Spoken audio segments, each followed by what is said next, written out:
Welcome to the NTN Nightly. I'm Lucia Charles. This edition's top stories.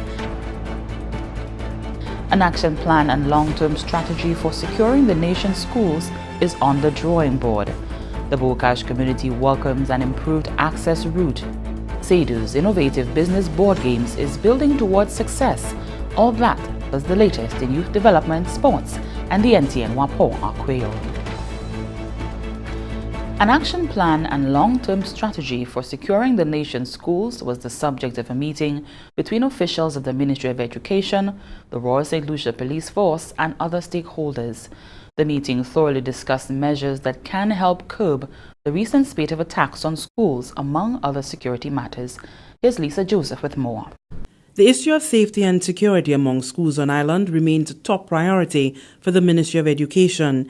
With an increase in break-ins, illegal arms and illegal substances on school compounds, the ministry thought it necessary to engage stakeholders, including the Royal St. Lucia Police Force, on finding solutions to these challenges.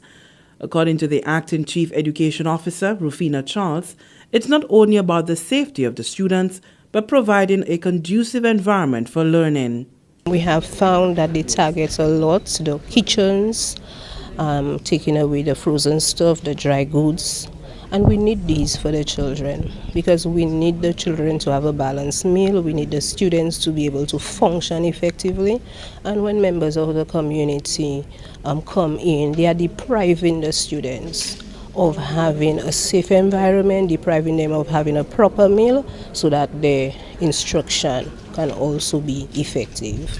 The issuing of firearms to school security officers also formed part of the discussion. Issuing somebody with a firearm is not something that you just do overnight. It comes with a lot of training, and if the necessary protocols are in place and both parties agree to it, then we can move ahead with it. But there are other areas that we can look at in terms of providing the security officers with better training, and it's something we discussed about 2 weeks ago, training the security guards at the various secondary schools, even to advising the ministry to make certain things available to them like batons or handcuffs, or even rather than having one security at the school, particularly during the night time, you have at least 2 persons, you have better lighting. School Safety Officer Bernays Kodra says these types of discussions are welcomed and will enhance the work that is already being done to safeguard the nation's schools. We do have schools at this point with no caretaker watchmen during the day, and so we would try to get resolution as to how we can resolve that particular issue. Through our school safety program at this point, we have been working with schools. There are some schools who have parents who are in the security business, and so in some cases where there are activities, those parents actually come to assist with the security. However, we really hope that moving forward that every school would be able to use the technology, whether it be through CCTV cameras and so on, to boost the security of schools. The installation of CCTV cameras at schools was one of the recommendations made by the Royal St. Lucia Police Force. From the Government Information Service, Lisa Joseph reporting. Meanwhile, the governments of St. Lucia and the government of Cuba are one step closer to strengthening collaboration in education. An agreement with the Ministry of Education and the Cuban government seeks to pave the way for bilateral cooperation in the field of youth, adult literacy through the application of the Yes I Can program and curriculum design implementation. Signing on behalf of the ministry was the Minister for Education, Honorable Dr. Gail Rigobert. We have been engaging with the Cuban government and our sister ministry in particular with respect to curriculum review in the area of mathematics and literacy. And last year, you will recall that we had some dialogue on the Yes I Can project, which we wish to replicate here in St. Lucia. And today's activity signals the express commitment on the part of both governments to see that this project does come to fruition. On behalf of the government and people of St. Lucia, I wish therefore to thank the government and people of Cuba for allowing our students this opportunity to experience some of the best practices that have been tested and tried in the Cuban society and have proven to be useful, impactful, and to work. The Cuban ambassador to St. Lucia said that the two countries' bilateral relations are based on friendship, solidarity, and cooperation. Beside all the areas in which we have a cooperation right now between both governments, now we are ready to work in the field of education, and we are ready for that. Or particularly this year, and taking into consideration that in some days there will be the 40th anniversary of the independence of St. Lucia, and in some months there will be the 40th anniversary of our bilateral relationship. We symbolically give very importance to this agreement because it will give the opportunity to strengthen the cooperation in a particular field like education, which is very important for the future. The agreement was signed on February 6, 2019. And access to the Bocage Combined School has been improved with the opening of a community pathway. The Ministry of Economic Development has joined forces with the Bocage Development Committee to rehabilitate a step pathway near the Bocage School. The pathway is commonly used by residents as well as students and teachers of the Bocage School. Minister with responsibility for culture and creative industries, Senator Fortuna Bell Rose, expressed her content with the work done.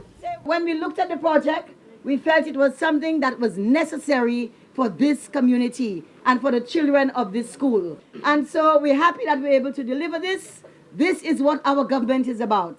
Our government is about caring for the people of this country, caring for the students. And so when we see critical needs like that, it's our responsibility to find a way to make it happen. So for 37 years, the people of this community have been asking for this. And I'm happy on the 40th anniversary of St. Lucia's independence, we are able to deliver this to the children and people of this community. The ceremonial cutting of the ribbon to declare the step pathway open was done by the Acting Prime Minister of St. Lucia and the principal of the Bocage School. Acting Prime Minister, the Honorable Guy Joseph, encouraged the students to dream big and aspire. You are fortunate to be the ones to enjoy the step first, but there would be many more students coming after you, and so you have to preserve it. As a government, we place great value on the children of this country. In the years to come, one of you may be standing where I am standing today as one of the leaders in your community or your country. Do not limit yourself in any way.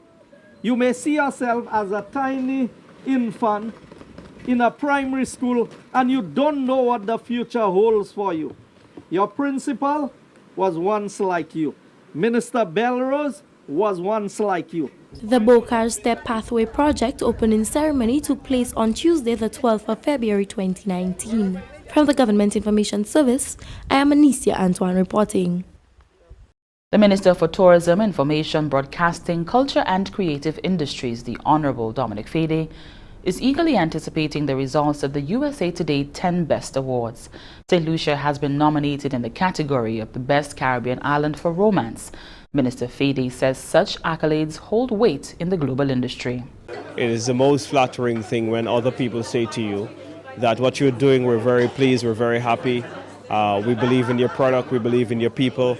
You know, all of this is because of all the thousands of hardworking people that, you know, wake up every day and show up to work and to go in our hotels and to be great ambassadors to our country and to be hospitable and be receptive and to really show visitors to our country more than natural beauty and adventure and luxurious hotels, but to show them an extraordinary warmth that we possess as St. Lucian people, colorful and flavorful in culture and rich in heritage and history.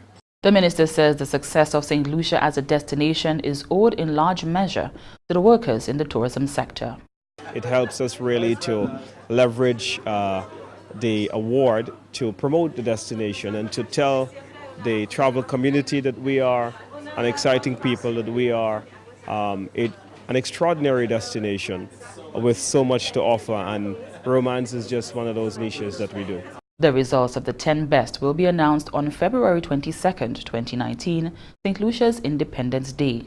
Voting is now open at www.10best.com and you can cast your vote. And this is the NTN Nightly. Coming up, the latest happenings in youth and sports with Ryan O'Brien.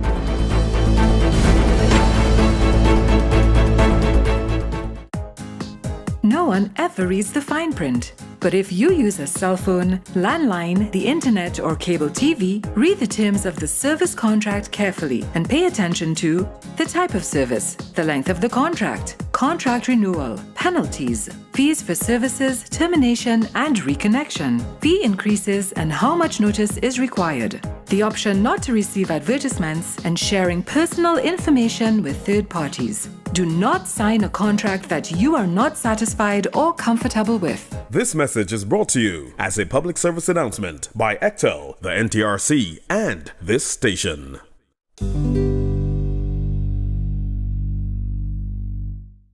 Welcome back. We join Ryan O'Brien for the latest happenings in youth development and sports. Welcome once again to your update on some of the programs and activities at the Ministry of Youth Development and Sports. I'm Ryan O'Brien.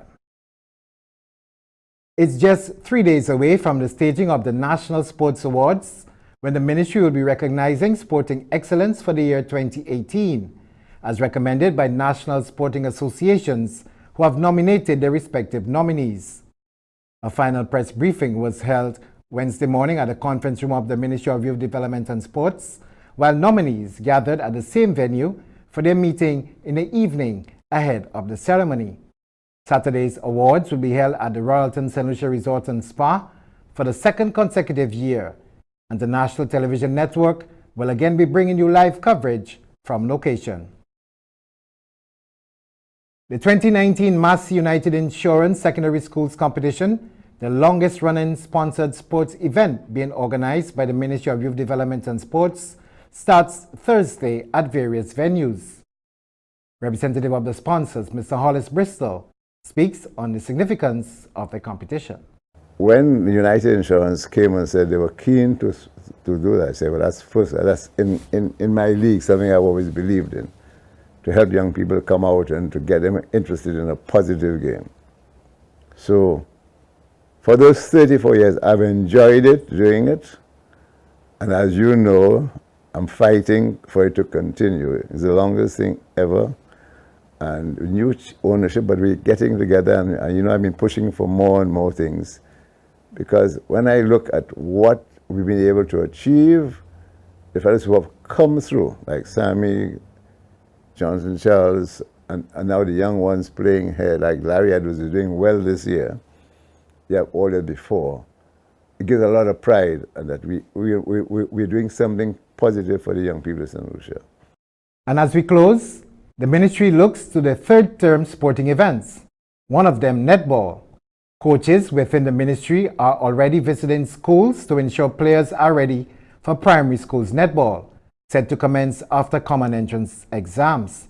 Shea Maxwell has been focusing on schools on the East Coast, Alice Lynch with schools in the Castries Basin and in the north of the island, while Vern Alexander and Chanel Francis are working with schools on the West Coast, ancillary to Soufriere. That's our update from the Ministry of Youth Development and Sports today. I'm Ryan O'Brien. Thanks, Ryan. The Small Business Development Center, SEDU, in the Ministry of Commerce on Wednesday continued training for staff as it embarks on an innovative format to assist and engage small, micro, and medium business sectors. The micro-business game enables small and micro-entrepreneurs to work within an environment that simulates a business. They are able to produce a particular good, work through the production and management processes with a component of financial management. With the management of money in a tangible way, players are able to account for funds spent and received. Small Enterprise Development Unit SEDU's Business Development Officer, Roslyn St. Hill Howell, explained that the game was similar to Monopoly, but better. The course of the game allows them to eventually close off a financial year, and it allows them to keep records. And the strength of the game is that at the end of every round, the team is expected to produce financial statements. Those financial statements would include things like your cash flow statements, your income statement, as well as your balance sheet. And for most people, when they hear those terms, they're a little bit wary of having to go into those heavy calculation sort of things. But the game is designed in such a way that it simplifies everything. So that as you would have interacted in the course of the game, you would have seen where that money was used, how it was used, and how it contributed to your record keeping, your bookkeeping. Several officers of the SEDU are attending the micro-business game workshop that is aimed at equipping them with the necessaries to provide business owners with the required support, following which the game will be taught to the business owners so that they may implement the acquired skills in their businesses. We hope to share over the next few months. SEDU, the Small Business Development Unit, also called the SBDC, will be the front runner for that exercise. So we have designed a number of sessions to engage our micro and small business persons and have them participate in this so that they can now take that information and move it into their businesses so that we can see better record keeping for those businesses. Most of all, we find too that as we work with businesses, we find as they need to face financial institutions, they have an issue in terms of record keeping. So we're hoping that through that sort of exercise and learning, they'll be able to better face financial institutes and also understand how they can manage their business by using money wisely. Founder of Pixel Myth, Donna Hyacinth, is a participant in the workshop. She only recently started her business and expressed optimism that the workshop will benefit her greatly. Well, I'm hoping to gain, helping me with my financial department, like helping me calculate and know where I stand in my business. They would help me a lot, because right now I'm just doing and I don't know what I'm doing. So SEDU is there to guide me along. So they're helping me go forward and go for my dream, and I'm just following through and I just going through with everything they tell me to do. I'm just doing because they know what they're doing and I need the education and the skill, right? The workshop is being funded by the German Savings Bank Foundation for International Cooperation. From the Government Information Service, I am Janelle Norville. Stay with the NTN Nightly. Up next, Primus Hutchinson is here with the NTN Wapon en Kweyol.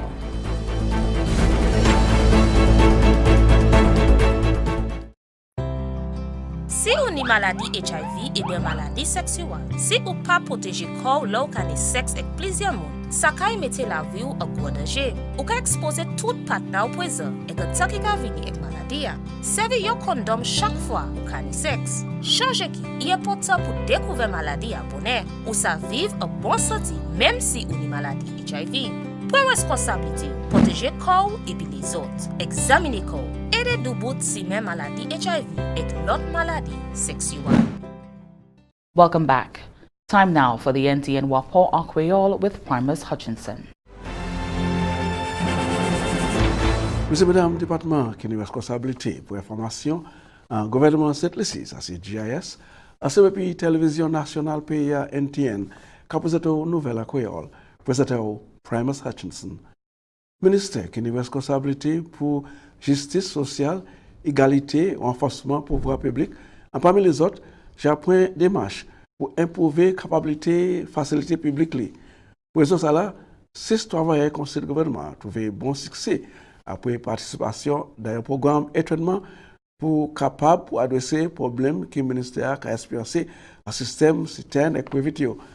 Ces travailleurs conseil là recevront certificat mercredi passé, le 6 février, durant une cérémonie en recognition de ça accompli dans l'étonnement ça là. Assistant secrétaire permanent, Mme Lenit Joseph, complémentait ce travail pour effort placé dans le programme là. Mme Joseph remarque qu'il est plein pour présent dans la cérémonie pour féliciter ses participants pour faire bien dans le programme international ça là, le programme étonnement ça là, et pour mettre pour bailler tout support qui méritait et aussi commitment pour continuer à chercher initiative pour bâtir plus de capacité dans ces travailleurs ça là. Ces participants aussi étaient très pleins et puis programme là et pour ça trouver l'occasion ça là ils ont déclaré que le programme là instruit en pile et que oui monsieur le ministère pour offrir l'occasion ça là. Effort en place pour régler et improuver à ce programme pour abattre maladie TB en cette lycée. Organisation PAHO te visité pays récemment pour conduire un assessment programme ça là. Visitation ça là présentée par l'occasion là pour yo faire assessment implémentation qui est en place pour abattre maladie TB et pour aussi déterminer programme là privé intégré programme ça là. Yo aussi yo nan c'est chef officier médecin à cette lycée qui est responsable pour adresser qualité maladie comme ça Dr. Kweyol déclaré qui qualité initiative ça là très important comme il a fait provision pour effort qui j'ai fait pour contrôler et combattre maladie TB. Dr. Gajada dit que ça y a fait principalement c'est examiner le programme là ça qui j'ai accompli et ça qui est nécessaire à rester pour adresser. Il dit qu'il y a un espoir qui ça y a peut accompli l'année ça pas été accompli l'année passée quand il suivait plus attention à l'activité yo. Selon Dr. Gajada, plan c'est pour détruire TB nettement pour l'année 2035 et annoncé qui plan c'est pour faire tout membre public là ouais et comprendre danger maladie ça là. Il marque qui malgré cette lycée panique TB il est nécessaire quand même pour faire tout ça qui est possible pour détruire TB en cette lycée ni en parmi gomoun et des enfants. Premier ministre honorable Alain Chastanet présentement j'ai voyagé dans cette lycée et Kaye Diwe pour juste le 17 février. Premier ministre là qui a une responsabilité pour finance, augmentation des affaires économiques, pour établir travail et affaires étrangères, qui a participé en plusieurs discussions des régionales et internationales à Washington, l'Amérique. En absence de ministre là qui a une responsabilité pour affaires économiques, transportation et affaires des avions, honorable Guy Joseph, qui a été position comme Premier ministre.